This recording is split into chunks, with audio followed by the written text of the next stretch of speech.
कुल अय्यु शैइन अकबरु शहादा, ए नबी इनसे फरमाओ बताओ सबसे बड़ी शहादत कौन सी हो सकती है। कुलिल्लाह, तुम फरमाओ अल्लाह की शहादत। शहीदुम बैनी व बैनकुम, वो गवाह है तुम्हारे और मेरे दरमियान। यानी मुझे किसी और गवाही की जरूरत नहीं है कि मैं अल्लाह का पैगाम तुम तक पहुंचा रहा हूं, वो देख रहा है।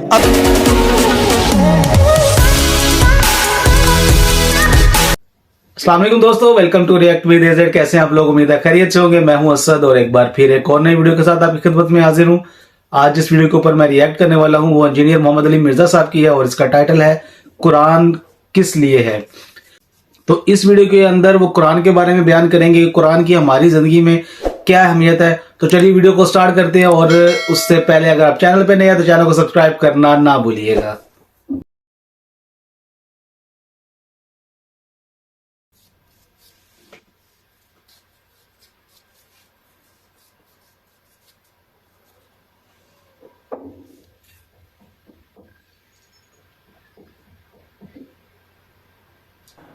वहुवल काहिरु फौका इबादी, और वो छाया हुआ है अपने बंदों के ऊपर, गालिब, बेशक, यानी चुसक नहीं सकता कोई उसकी मर्जी के बगैर। बेशक। वहुवल हकीमुल खबीर, और वही हिकमत वाला है और खबर रखने वाला है। कुल अय्यु शैइन अकबरु शहादा, ए नबी इनसे फरमाओ बताओ सबसे बड़ी शहादत कौन सी हो सकती है। कुलिल्लाह, तुम फरमाओ अल्लाह की शहादत। शहीदुम बैनी व बैनकुम, वो गवाह है तुम्हारे और मेरे दरमियान। यानी मुझे किसी और गवाही की जरूरत नहीं है कि मैं अल्लाह का पैगाम तुम तक पहुंचा रहा हूं, वो देख रहा है। अल्लाह गवाह है कि मैंने अपना पैगाम जो मुझे अल्लाह ने सुपुर्द किया था तुम तक पहुंचा दिया। व ऊहिया इलैया हाज़ल कुरआन लिउंज़िरकुम बिहि व मन बलग, और ये भी इनसे कह दो कि अल्लाह ने मुझे कुरान वही इसलिए किया है ताकि इसके जरिए मैं तुम्हें भी डर सुनाऊं और जिस तक भी ये किताब पहुंच जाए। ये वही आयत जो हमने सैकड़ों दफा यहाँ पे तिलावत की है, सूरतुल अनाम आयत नंबर 19। इसी में मेरा रिसर्च पेपर है, इमामुल अंबिया की दावत कुरान, उसके टाइटल पे ये आयत लिखी हुई है, रिसर्च पेपर नंबर 4।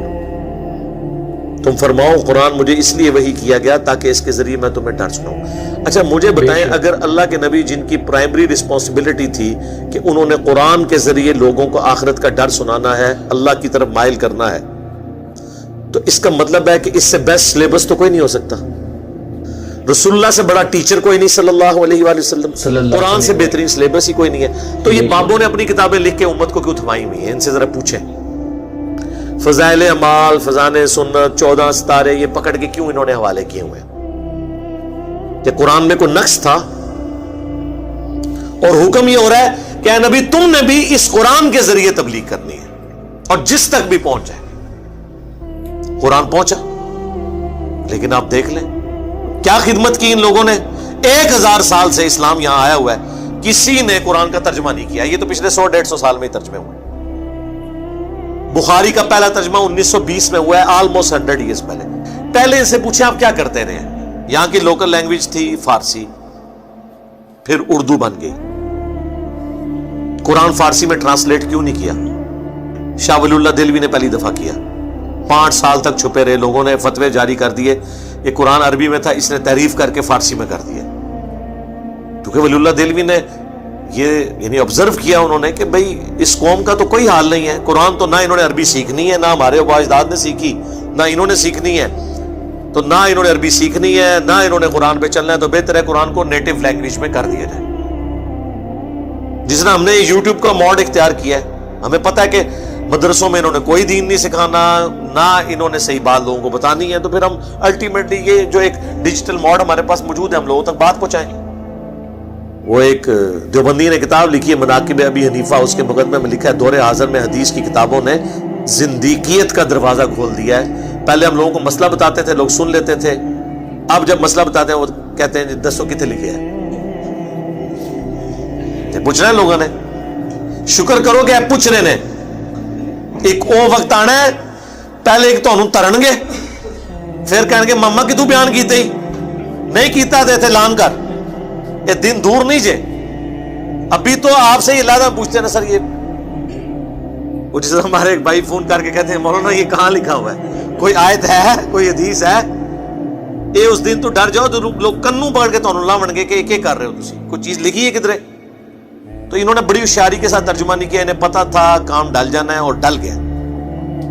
ये इस्लाम की खिदमत है जी। किसी ने बुखारी का तर्जुमा नहीं किया, बताए ना जी, कोई लाए ना जी, ए जी सुल्तान बाहू ने कुरान का तर्जुमा किया जी। मजा आ गया थोड़ी गल तो, ठीक है ना जी। इन्होंने क्यों करने थे मेरे भाई, इन्होंने अपनी शायरियां लिख के आपको हवाले की, अपनी किताबें हवाले की, ताकि आप कुरान और हदीस से दूर रहें। अल्लाह का शुक्र है आज मुबारक दौर है, हमें तर्जुमा करने की जरूरत नहीं। हम लोग कहते हैं पढ़ो अपने अपने तर्जुमे और बताओ, जो जो पढ़ता है। ये जो मैं पढ़ रहा हूं ना, इसका तर्जुमा कोई भी पढ़ ले अपने मकतब फिक्र का, कोई शिया है सुन्नी है, पढ़े और बताए ये क्या तौहीद लिखी हुई है। ऐ नबी तुम फरमाओ कि मुझे तो कुरान इसलिए वही हुआ है कि इसके जरिए मैं तुम्हें डर सुनाऊं, तबलीग इसके जरिए करूं, और जिस तक भी ये पहुंच जाए, मेरी कोशिश है जहां तक पहुंच जाए तो ये पहुंच जाए, यानी वो भी इसी के जरिए आगे तबलीग करे। इन्नकुम लतशहदूना अन्ना मअल्लाहि आलिहतन उखरा, क्या तुम इस बात के ऊपर गवाही देते हो कि अल्लाह के साथ कोई और इलाह भी है? क़ुल ला अशहदु, नबी तुम फरमाओ मैं तो इस तरह की कोई गवाही नहीं देता। क़ुल इन्नमा हुआ इलाहु वाहिद, नबी तुम फरमाओ कि वो तो नहीं है मगर अकेला यकता इलाह माबूद। व इन्ननी बरीउम मिम्मा तुशरिकून, और मैं ऐलान बरात करता हूं हर उस हस्ती से जिसे तुम अल्लाह के साथ शरीक ठहराते।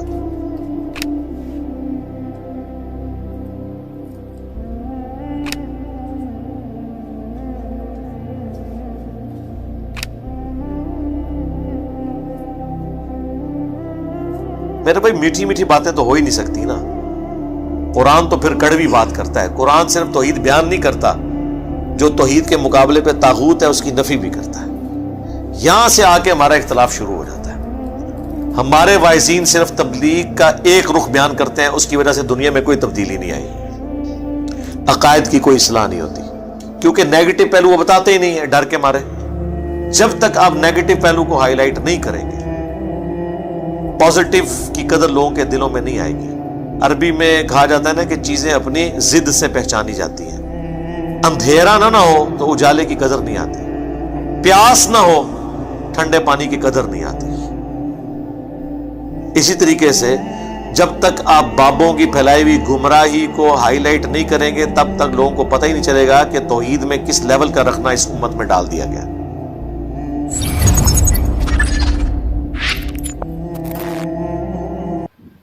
ये थी आज की वीडियो। आज की वीडियो में इंजीनियर मोहम्मद अली मिर्जा साहब ने कुरान की तिलावत की और उसका तर्जुमा बयान किया कि अल्लाह ताला ने फरमाया, ए नबी आप लोगों से फरमा दीजिए कि कुरान ही हिदायत का जरिया है और यही तबलीग का जरिया है। और नबी पाक सल्लल्लाहु अलैहि वसल्लम ने कुरान की ही तबलीग की और वो जो तौहीद अल्लाह की तरफ से थी और उसी तौहीद पे उन्होंने अमल किया और दूसरों तक ट्रांसफर की। तो कुरान मजीद अल्लाह की किताब है, उसके ऊपर हम अमल करें, उसको समझ के पढ़ेंगे तो हम कामयाब होंगे। क्योंकि हर मुसलमान की ये ख्वाहिश है कि वो आखिरत में कामयाब हो जाए और आखिरत में कामयाबी का जरिया नबी पाक सल्लल्लाहु अलैहि वसल्लम जो रास्ता बता के गए हैं, उस रास्ते पे चल के ही हमें कामयाबी मिल सकती है। उसके अलावा हमें कोई किसी भी हवाले से कामयाबी नहीं मिलने वाली।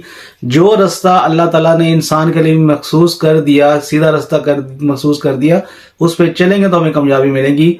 और ये दुनिया की चंद सालों की जिंदगी हम अल्लाह की बताई हुई चीजों से, अल्लाह ने जिन चीजों से मना किया उनसे मना हो गया और अल्लाह ने जिन कामों का करने का हुक्म दिया उनको करने से ही हम फलाह पा सकते हैं और आखिरत में हमेशा हमेशा के लिए जिंदगी हमारी मुंतजिर है। उम्मीद है आज की वीडियो आपको अच्छी लगी होगी, तो वीडियो को लाइक कीजिएगा, शेयर कीजिएगा, कमेंट जरूर कीजिएगा, चैनल को सब्सक्राइब करना ना भूलिएगा। और मुझे दे इजाजत, मिलते हैं अगली वीडियो में, तब तक के लिए अपना ख्याल रखिएगा। अल्लाह हाफिज।